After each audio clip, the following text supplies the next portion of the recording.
ನಮಸ್ಕಾರ ಸ್ನೇಹಿತರೆ. ಎಲ್ಲ ದೇವಾಲಯಗಳಿಗೂ ಒಂದೊಂದು ಬಾವಿಗಳನ್ನು ಪೂಜಾ ಕಾರ್ಯದ ಉದ್ದೇಶದಿಂದ ನಿರ್ಮಿಸಲಾಗಿರುತ್ತದೆ. ಆದರೆ ಇಲ್ಲಿನ ದೇವಾಲಯದಲ್ಲಿ ಬಾವಿಯೇ ಇಲ್ಲ. ಬದಲಿಗೆ ನದಿಯ ನೀರನ್ನೇ, ಅಂದರೆ ಮತ್ಸ್ಯ ತೀರ್ಥದ ನೀರನ್ನೇ ದೇವರ ಅಭಿಷೇಕಕ್ಕೆ ಬಳಸಲಾಗುತ್ತದೆ. ಈ ಮತ್ಸ್ಯ ತೀರ್ಥದ ಮೀನುಗಳು ತಿನ್ನಲು ಯೋಗ್ಯವಲ್ಲ. ಜೊತೆಗೆ ಇವುಗಳನ್ನು ದೇವರು ಮೀನುಗಳೆಂದೇ ಭಾವಿಸುತ್ತಾರೆ. ಭಕ್ತಾದಿಗಳು ಈ ಮೀನುಗಳಲ್ಲಿ ಹರಕೆ ಹೊತ್ತರೆ ತಮ್ಮ ಚರ್ಮ ರೋಗಗಳು ಮಾಯವಾಗುತ್ತವೆಂಬ ನಂಬಿಕೆ ಅಪಾರವಾಗಿದೆ. ಹಾಗಾದರೆ ಈ ದೇವಸ್ಥಾನ ಎಲ್ಲಿದೆ? ಈ ದೇವಸ್ಥಾನದ ಮೂಲ ಯಾವುದು? ಇಲ್ಲಿನ ಮೀನುಗಳ ವಿಶೇಷತೆ ಏನು? ಈ ಎಲ್ಲ ಸಮಗ್ರ ಮಾಹಿತಿಯನ್ನು ಈ ವಿಡಿಯೋದಲ್ಲಿ ನಿಮಗೆ ಕೊಡಕ್ಕೆ ಹೋಗ್ತಾ ಇದ್ದೀನಿ. ಒಂದು ವೇಳೆ ನೀವು ಈ ಚಾನಲನ್ನು ಸಬ್ಸ್ಕ್ರೈಬ್ ಮಾಡದೇ ಇದ್ದರೆ ದಯವಿಟ್ಟು ಈಗಲೇ ಸಬ್ಸ್ಕ್ರೈಬ್ ಮಾಡಿ, ಜೊತೆಗೆ ಬೆಲ್ ಐಕನ್ ಕೂಡ ಪ್ರೆಸ್ ಮಾಡಿ.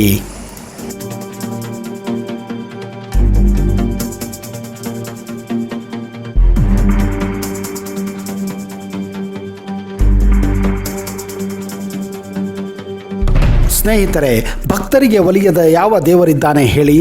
ಪ್ರತಿ ದೇವಾಲಯವೂ ಭಕ್ತಿಯ ಒಂದು ಕೊಂಡಿ. ಎಲ್ಲಿ ದೇವರಿಲ್ಲವೋ ಅಲ್ಲಿ ಭಕ್ತನಿಲ್ಲ, ಎಲ್ಲಿ ಭಕ್ತಿ ಇಲ್ಲವೋ ಅಲ್ಲಿ ದೇವರಿಲ್ಲ ಅನ್ನೋ ಮಾತಿದೆ. ಅದರಂತೆ ಎಲ್ಲ ದೇವಾಲಯದ ಹಿಂದೆ ಒಂದು ಭಕ್ತಿಯ ಶ್ರದ್ಧೆಯ ಕಥೆ ಇದ್ದೇ ಇರೋದರಲ್ಲಿ ಎರಡು ಮಾತಿಲ್ಲ. ಇಂತಹದೇ ಒಂದು ದೇವಾಲಯ ಇದು. ಸುತ್ತಲೂ ಹಸಿರು ನಡುವೆ ನಿಂತಿರುವ ಅದ್ಭುತ ದೇವಾಲಯ ಇದು. ಇಲ್ಲಿ ಎಲ್ಲಿ ನೋಡಿದರೂ ಬರೀ ಪ್ರಕೃತಿಯೇ ಕಾಣುತ್ತದೆ. ನಗರದ ಜಂಜಾಟವಿಲ್ಲದೆ ಶಿವ ಇಲ್ಲಿ ಧ್ಯಾನಸ್ಥನಾಗಿದ್ದಾನೆ ಅಂತ ನಿಮಗೆ ಅನಿಸುತ್ತದೆ. ಪಕ್ಕದಲ್ಲೇ ಹರಿಯುವ ಅದ್ಭುತ ನದಿ, ದೂರದಲ್ಲಿ ಕಾಣುವ ಬೆಟ್ಟ ಗುಡ್ಡಗಳ ಸಾಲು ಎಂತಹವರನ್ನು ಭಕ್ತಿ ರಸದಲ್ಲಿ ತೇಲಿಸುತ್ತವೆ. ಇಂತಹ ಸ್ಥಳದಲ್ಲಿಯೇ ಆ ಶಿವ ಉದ್ಭವಲಿಂಗನಾಗಿ ನೆಲೆಸಿದ್ದಾನೆ. ಹೌದು, ಇದು ಶಿವ ತನ್ನನ್ನು ಆರಾಧಿಸುತ್ತಿದ್ದ ಭಕ್ತನಿಗಾಗಿ ನೆಲ ನಿಂತ ಪುಣ್ಯಕ್ಷೇತ್ರ. ಕಪಿಲಾ ನದಿಯ ಪಕ್ಕದಲ್ಲೇ ಶಿವ 700 ವರ್ಷಗಳಿಂದ ಭಕ್ತರಿಗೆ ದರ್ಶನ ನೀಡುತ್ತಿದ್ದಾನೆ. ಸ್ಥಳ ಪುರಾಣಗಳ ಪ್ರಕಾರ ಮೊದಲು ಶಿವನನ್ನು ಇಲ್ಲಿ ಆರಾಧಿಸಲಾಗುತ್ತಿರಲಿಲ್ಲ. ಯಾಕಂದರೆ ಶಿವ ಮೊದಲು ಆರಾಧಿಸಲ್ಪಡುತ್ತಿದ್ದು ಪಕ್ಕದಲ್ಲೇ ಇದ್ದ ಕುಮಾರಗಿರಿಯಲ್ಲಿ.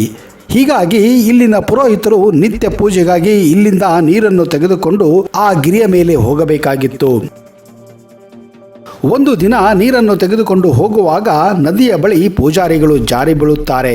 ಆಗ ಅವರು ಭಕ್ತಿಯಿಂದ ದೇವರನ್ನು ನದಿಯ ಬಳಿ ನೆಲೆಸಲು ಪ್ರಾರ್ಥಿಸುತ್ತಾರೆ. ಶಿವನೆಂದರೆ ಭಕ್ತವತ್ಸಲ ಅಲ್ವೇ ಸ್ನೇಹಿತರೆ? ಮರುದಿನವೇ ನದಿಯ ಬಳಿಯೇ ಶಿವಲಿಂಗವೊಂದು ಉದ್ಭವವಾಯಿತು. ಇನ್ನು ಈ ದೇವಾಲಯದ ಮತ್ತೊಂದು ವಿಶೇಷತೆ ಏನೆಂದರೆ ದೇವಾಲಯದ ಪಕ್ಕದ ಕಪಿಲಾ ನದಿಯಲ್ಲಿರುವ ದೇವರ ಮೀನುಗಳು.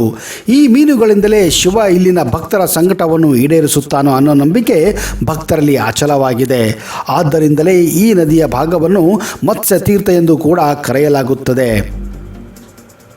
ಇಲ್ಲಿ ಮಹಶೀರ್ ಜಾತಿಯ ದೊಡ್ಡ ಮೀನುಗಳಿವೆ. ಇವುಗಳಿಗೆ ಮಧ್ಯಾಹ್ನ ದೇವರ ಪ್ರಸಾದವನ್ನು ಕೂಡ ಅರ್ಪಿಸಲಾಗುತ್ತದೆ. ಈ ಮೀನುಗಳು ಈ ದೇವಾಲಯದಲ್ಲಿ ಹೇಗೆ ಬಂದಿವೆ ಅನ್ನೋದಕ್ಕೆ ಯಾವುದೇ ಮಾಹಿತಿ ಇಲ್ಲ. ಆದರೆ ಮೀನಿನಲ್ಲಿ ಹರಕೆ ಹೇಳಿದರೆ ಚರ್ಮವ್ಯಾಧಿಯು ನಿವಾರಣೆಯಾಗುತ್ತೋ ನಂಬಿಕೆ ಇಲ್ಲಿನ ಭಕ್ತರಲ್ಲಿದೆ.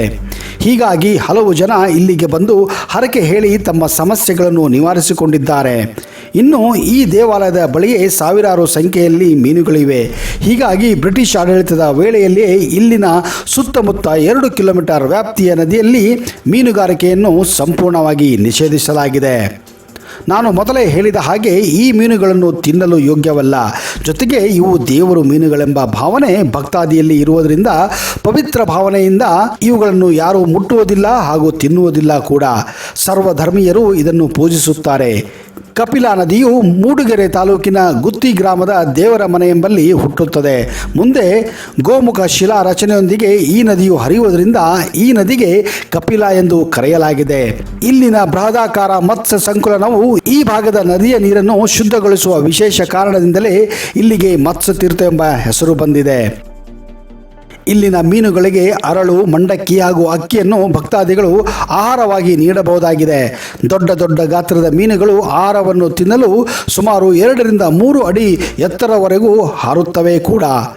ಆಹಾರ ತಿನ್ನಲು ಮೀನುಗಳು ಒಂದಕ್ಕೊಂದು ಪೈಪೋಟಿ ನಡೆಸುವುದನ್ನು ನೋಡುವುದೇ ಕಣ್ಣಿಗೊಂದು ಹಬ್ಬ.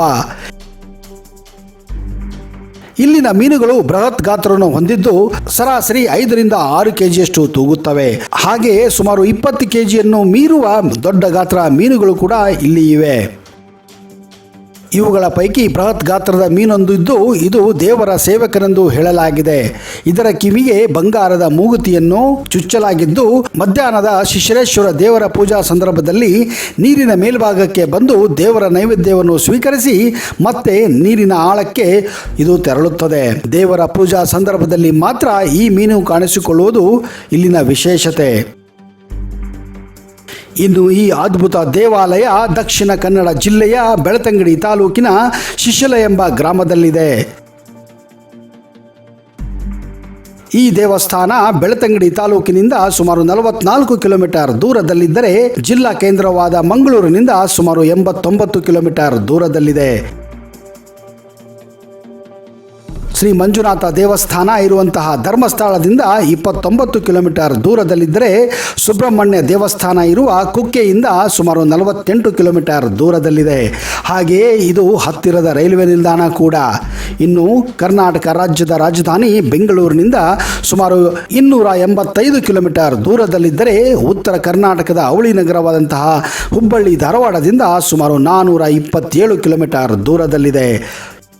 ಇನ್ನು ಕೋಟೆ ನಗರ ಚಿತ್ರದುರ್ಗದಿಂದ ಸುಮಾರು 269 ಕಿಲೋಮೀಟರ್ ದೂರದಲ್ಲಿದೆ. ಶಿಶಿಲೇಶ್ವರ ದೇವಸ್ಥಾನದಲ್ಲಿ ಪ್ರತಿ ಸೋಮವಾರ ಭಕ್ತಾದಿಗಳಿಗೆ ಅನ್ನದಾನ ಕೂಡ ಇರುತ್ತದೆ. ಉಳಿದ ದಿನಗಳಲ್ಲಿ ಸಮೀಪದಲ್ಲಿ ಯಾವುದೇ ಉತ್ತಮ ಹೋಟೆಲ್ ಇಲ್ಲುವುದರ ಕಾರಣ ಸಮೀಪದ ಊರಾದಂತಹ ಕೊಕ್ಕಡದಿಂದಲೇ ಆಹಾರ ವಸ್ತುಗಳನ್ನು ಒಯ್ಯುವುದು ಲೇಸು.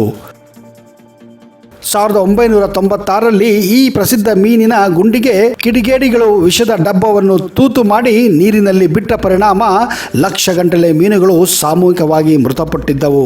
ಇಲ್ಲಿ ಸತ್ತ ಮೀನುಗಳ ರಾಶಿಯನ್ನು ಕಂಡ ಇಡೀ ಜಿಲ್ಲೆಯ ಜನತೆ ಮಮ್ಮಲ ಮರುಗಿದ್ದರು.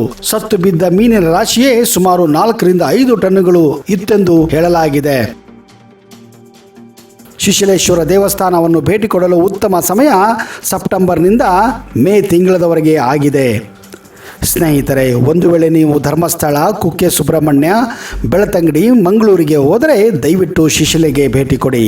ಆ ಶಿವನ ಕೃಪೆ ನಿಮ್ಮ ಮೇಲೆ ಇರಲೆಂದು ನಾವು ಹಾರೈಸುತ್ತೇವೆ.